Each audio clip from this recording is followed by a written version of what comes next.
Kayo ang dahilan kung bakit di ako sumuko sa mga bagay na kung ba't ang luha ko'y tumulo. Ito ang mensahe ko upang aking ipahatid sa mga tropa, kaibigan, kapangkat at kapatid. Pasasalamat kong kay tagal ko nang gustong sabihin, ang puso ko ang gumawa nitong aking awitin. Para sa inyong lahat, ito ang tanging paraan sa mga taong para sa akin ay palaging nandyan. Hambog. Kayo ang dahilan kung bakit di ako sumuko sa mga bagay na kung ba't ang luha ko'y tumulo. Ito ang mensahe ko upang aking ipahatid sa mga tropa, kaibigan, kapangkat at kapatid. Pasasalamat kong kay tagal ko nang gustong sabihin, ang puso ko ang gumawa nitong aking awitin. Para sa inyong lahat, ito ang tanging paraan sa mga taong para sa akin ay palaging nandyan. Upang ako'y mabigyan ng kalakasan ng loob at manatili na nakatayo at di patataob na kahit na anumang pagsubok na nagdadatingan. Di ako takot pagkat alam kong may malalapitan. Pag ako ay mayroong problema na dinadala, akala ko ako'y nag-iisa, ngunit hindi pala. Alam nyo ba kung bakit?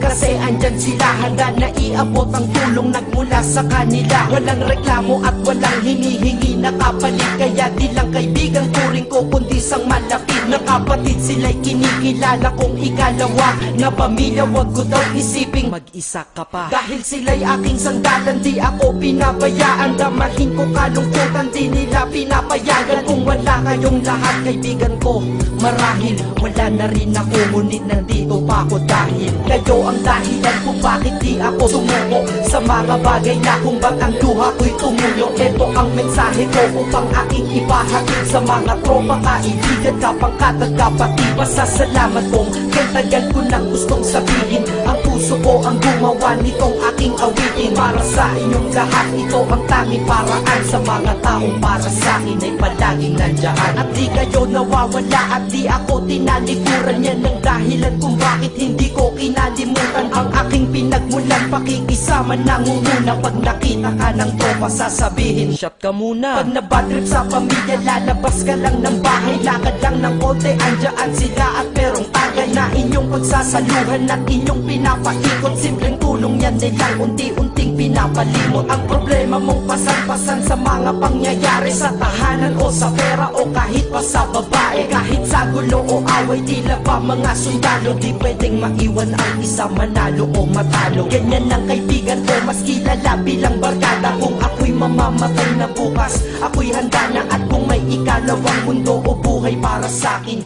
sana magiging tropa ko kayo pa rin. Kayo ang dahilan kung bakit di ako sumuko sa mga bagay na kung ba't ang luha ko'y tumulo. Ito ang mensahe ko upang aking ipahatid sa mga tropa, kaibigan, kapangkat at kapatid. Pasasalamat kong kay tagal ko nang gustong sabihin, ang puso ko ang gumawa nitong aking awitin. Para sa inyong lahat, ito ang tanging paraan sa mga taong para sa akin ay palaging nandyan. Kaya ako'y kontento na dahil kayo'y naging parte ng buhay ko. Sa kabutihan nyo, paano ko gaganay? Magtatawagan ng mga tropa, kita-kita lang sa kanto. Pagkatapos didiskarte ng pitselyosi at baso, papaikot ang sombrero para mag-ambag ang tropa. Kahit 20 pwede na, basta lamang makatoma. Ganito kami, at least magkakaramay. Kaya wag kang magtaka kung ba't masasaya ang tambay. Dahil tambay ay binubuo ng samahan na tunay. May kaibigang adik, mabait, iba ay merong sungay. Oo, iba-iba ang aming mga katauhan, pero iisa ang grupo pag sa trip at kagaguhan. Pag ika'y nalulungkot, kanino ka ba lumalapit? Pag nais mong bumitaw, kanino ka ba kumakapit? At kanino ka lumapit sa oras ng kagipitan? San pa ba?